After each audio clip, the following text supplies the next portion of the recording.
How much do you get paid? Don't answer that out loud. But put a number in your head.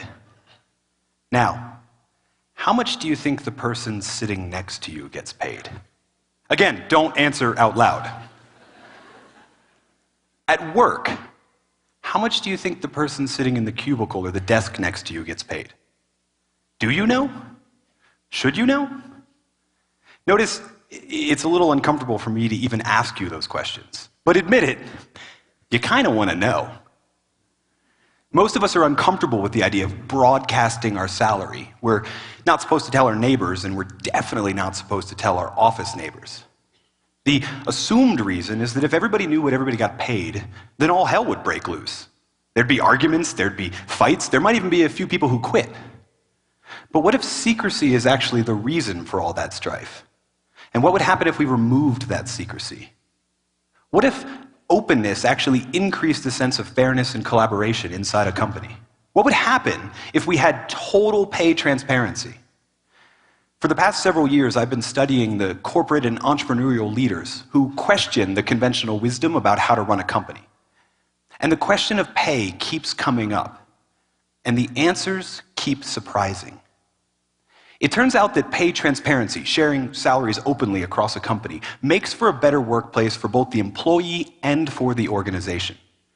When people don't know how their pay compares to their peers, they're more likely to feel underpaid and maybe even discriminated against. Do you want to work at a place that tolerates the idea that you feel underpaid or discriminated against? But keeping salaries secret does exactly that, and it's a practice as old as it is common. Despite the fact that in the United States, the law protects an employee's right to discuss their pay. In one famous example from decades ago, the management of Vanity Fair magazine actually circulated a memo entitled "Forbidding Discussion Among Employees of Salary Received." Forbidding discussion among employees of salary received.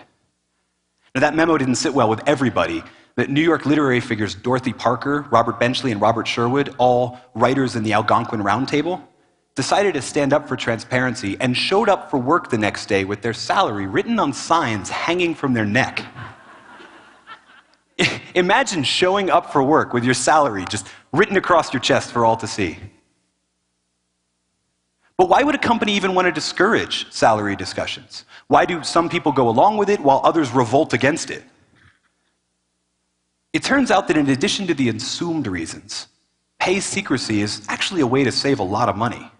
You see, keeping salaries secret leads to what economists call information asymmetry. This is a situation where in a negotiation, one party has loads more information than the other.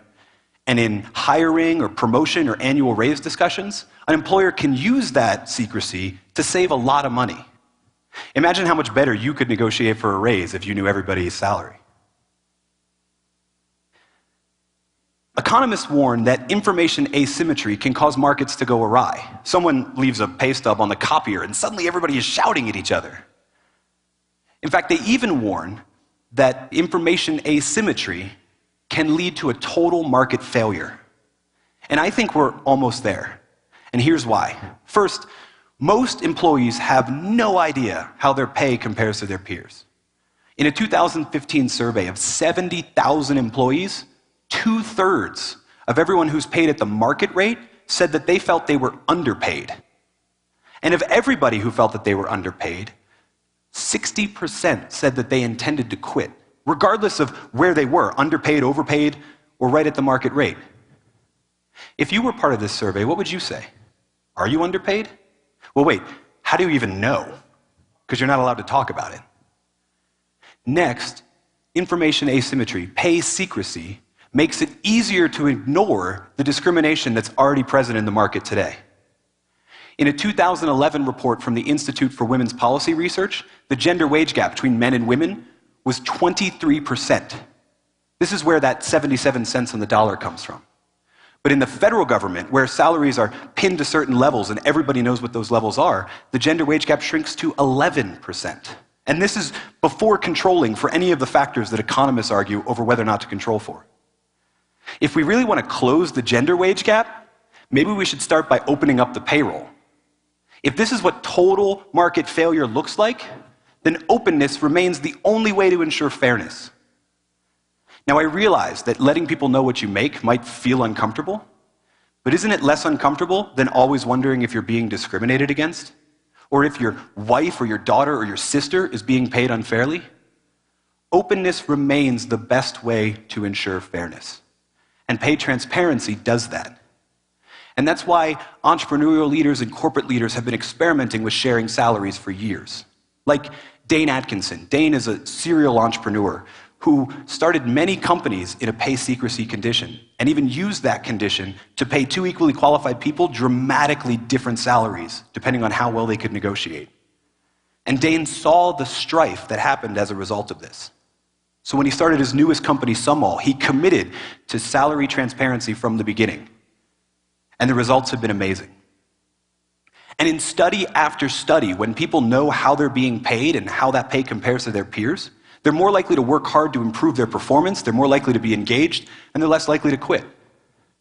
That's why Dane's not alone. From technology startups like Buffer to the tens of thousands of employees at Whole Foods, where not only is your salary available for everyone to see, but the performance data for the store and for your department is available on the company intranet for all to see. Now, pay transparency takes a lot of forms. It's not one size fits all. Some post their salaries for all to see, some only keep it inside the company. Some post the formula for calculating pay, and others post the pay levels and affix everybody to that level. So you don't have to make signs for all of your employees to wear around the office, and you don't have to be the only one wearing a sign that you made at home. But we can all take greater steps towards pay transparency. For those of you that have the authority to move forward towards transparency, it's time to move forward. And for those of you that don't have that authority, it's time to stand up for your right to. So how much do you get paid? And how does that compare to the people you work with? You should know, and so should they. Thank you.